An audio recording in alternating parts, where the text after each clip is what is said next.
Gym VP. Gym VP.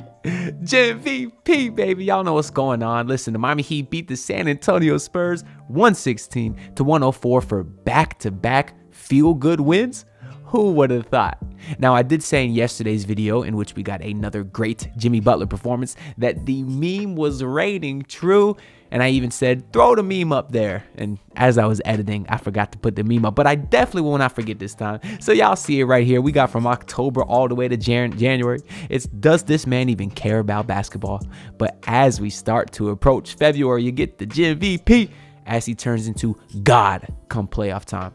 And of course, the script will be true. It always has been. That's why I've never doubted the man, Jimmy Butler. And when he cares, he is unstoppable. I mean, we had so many great Jimmy moments from tonight alone. Let me see. I got the whole list here. So you had a Jimmy to Bam lob, which was, dare I say, way to LeBron-esque. I don't know. We haven't seen anything like that since those guys down in Miami, down in the early 2010s. You also had Jimmy Butler tonight yelling at the referees. I think he was pointing, saying, that was a foul, that was a foul, that was a foul. He very clearly wasn't happy with the whistle tonight. And it's funny because officiating is something that we've seen rile up Jimmy before. I remember that overtime win the Heat had versus the Nets, like a month ago now?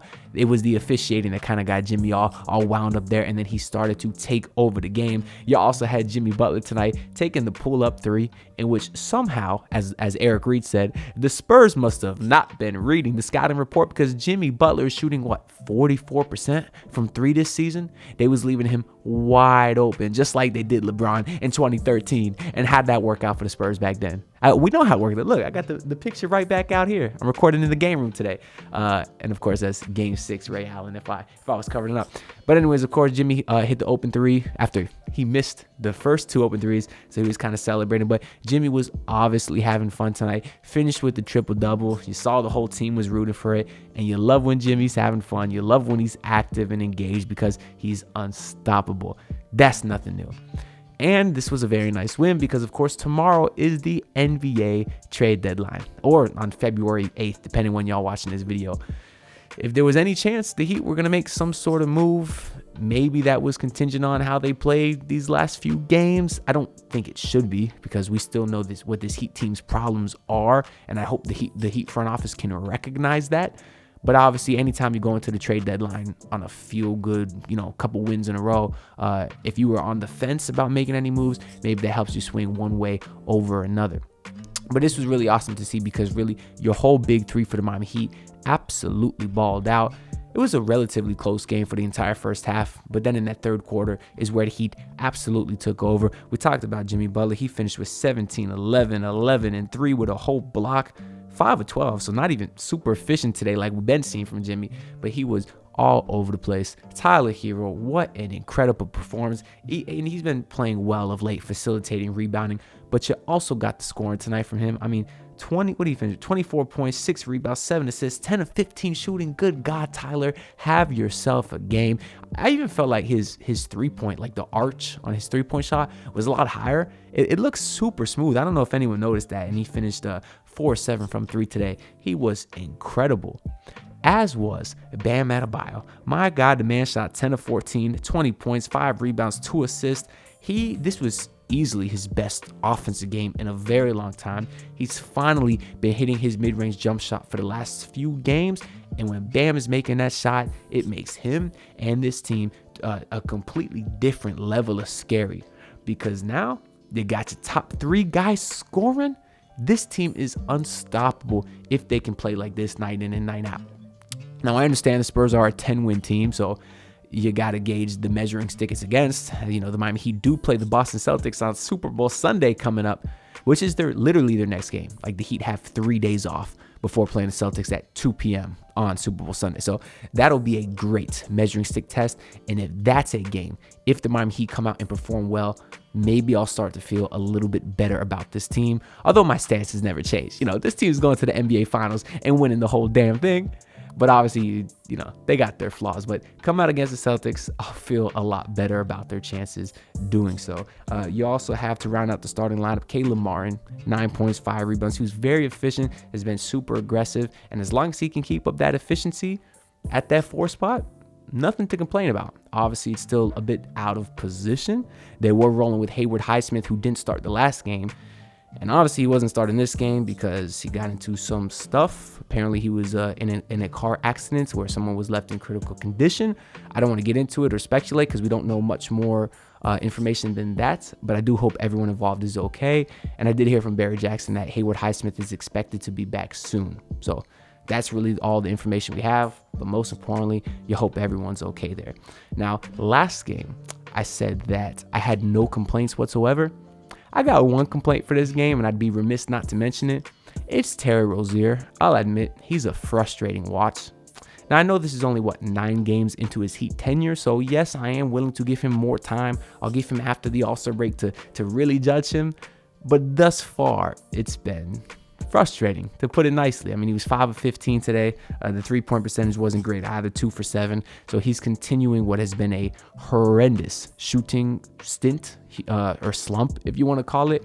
Horrendous is probably even putting it nicely because it's been way worse than that. Now, he was great last game, but God forbid he has 2 good games in a row. I don't know. Now, he's been facilitating well tonight. Again, he had 5 assists, so he hasn't been terrible all around. But you traded a first-round pick, which was half of your assets, essentially, to get another scorer. He's got to pick up the scoring. That's all I want to say. And I feel like he's been forcing it a lot. If clearly you're not hitting your shot right now, try to get some more buckets in the flow of the offense. I wish he would stop forcing as much as he was or has been. But anyways, we move on. Jaime Jaquez, 4 for 6 tonight. Nice to see him get his efficiency back up. He's been struggling. He finished with 10 points. And Josh Richardson, Kevin Love were fine as well. And Duncan Robinson also made his return. Or no, he played again last game, but was able to get on the board tonight. He was 1 of 6 from 3. Damn. So yeah, obviously he's continuing his journey to get back into rhythm, into the Duncan Robinson we saw earlier this season. I don't really like how he only played 18 minutes. I felt like when he was a lot bigger part of the rotation earlier, this team really thrived. Now, obviously, the last 2 games, he hasn't played as much because he's coming back from the concussion, and they've been playing amazing. But I do think he's a very important player, and I'd like to see him get some more run. I guess I don't really know for who. Maybe Terry Rozier, but we'll see. Duncan, his time will come. We know how it is with Spoelstra and his system. They'll each get their chance to shine eventually. That's why, as my guy UD always says, stay ready so you don't got to get ready. Let me go through the rest of my notes here, see what we want to talk about with this game. Oh, there's another thing I want to complain about with Tyler Herro, because I gave him his praise. So I can say one thing that bothered me. When Devin Vassell was on the fast break, and Tyler Herro did the little ticky-tack foul and gave up the easy and one, there's very few things watching NBA basketball that pisses me off more. If you're gonna foul the guy on the open layup, foul him. Wrap his arms up. Don't do nothing dirty, but wrap his arms up. Do not give up the and one. That used to be the Duncan Robinson special, and Tyler Herro's guilty of it too, clearly, where they'd smack the guy's arms lightly and give up an easy and one. Get out the way or wrap him up. That's all I want to say.